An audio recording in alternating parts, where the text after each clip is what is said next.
كولر يرفض إغراءات الأندية السعودية ويقرر البقاء في الأهلي، حيث استقر السويسري مارسيل كولر مدرب النادي الأهلي على تمديد عقده مع الفريق الأحمر الذي ينتهي في نهاية الموسم المقبل رغم امتلاكه عروض مغرية من أندية سعودية مؤخرا. وبات معسكر نادي الأهلي المصري الخارجي في إطار الاستعداد والتحضير للموسم الجديد مهددا للإلغاء، وكانت العديد من التقارير الصحفية أفادت بأن إدارة الأهلي المصري برئاسة محمود الخطيب تفاضل بين 3 دول وهي ألمانيا والنمسا وبولندا من أجل إقامة المعسكر الخارجي للفريق. ويستعد الفريق الأول لكرة القدم في النادي الأهلي لمواجهة نظيره المصري البورسعيدي ضمن منافسات بطولة كأس مصر، ويعاني الأهلي من العديد من الغيابات عقب تحقيق بطولة الدوري الممتاز، حيث يغيب محمد شريف وياسر إبراهيم بسبب الإصابة، فيما يغيب محمد عبد المنعم بسبب الإيقاف، ويستمر غياب عمرو السولية ومحمود متولي وأكرم توفيق وكريم عفيف بسبب الإصابة. قامت إدارة الأهلي برئاسة محمود الخطيب بتحويل الدفعة الأولى من قيمة التعاقد مع اللاعب رضا سليم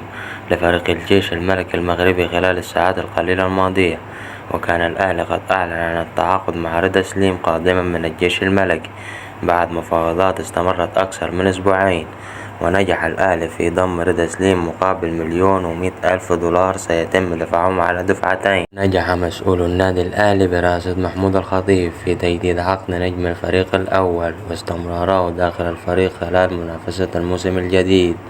وقع محمود متولي على عقد تجديد لمدة موسمين مقبلين بخلاف الموسم القادم ليغلق الباب أمام فكرة رحيله في الصيف الجاري.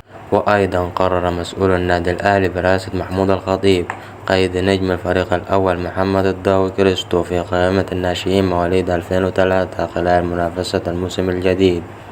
وقام مسؤول الأهلي بقيادة التونسي محمد الضاوي كريستو لاعب الأهلي في قائمة الناشئين مواليد 2003 وشارك في قائمة الأحمر الأول استعدادا للموسم المقبل. قال خوان كارلوس أوسوريو مدرب نادي الزمالك أن مباراة النصر السعودي غدا الخميس في الجولة الثالثة من المجموعة الثالثة من البطولة العربية للأندية ستكون قوية وصعبة على الفريقين. وأضاف أوسوريو في المؤتمر الصحفي أن النصر اعتبر خصما قويا للغاية بفضل الإمكانيات الكبيرة التي يحظى بها من النادي المالي عكس الأبيض الذي يمر بظروف سيئة. أكد سيد عبد الله الشهير بن مار لاعب نادي الزمالك أن فريقه سوف يسعى لتعويض الخسارة من الشباب السعودي في مباراة النصر غدا في الجولة الثالثة للمجموعة الثالثة من البطولة العربية للأندية.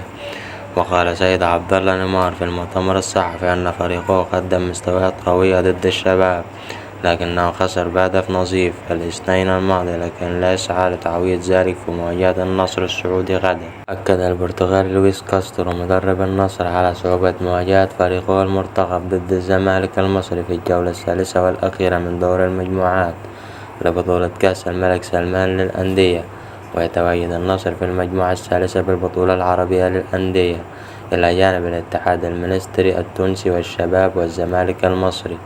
وقال كريستو في تصريحاته اليوم حول المباراة: النصر يعتبر فريقا عالميا خارج حدود السعودية ونحن معتادون على ضغط المباريات رغم صعوبتها بالبطولة. وأضاف المدرب البرتغالي: تركيزنا الوحيد هو الانتصار غدا واللقاء سيكون صعبا بالتأكيد ونحن جاهزون للزمالك.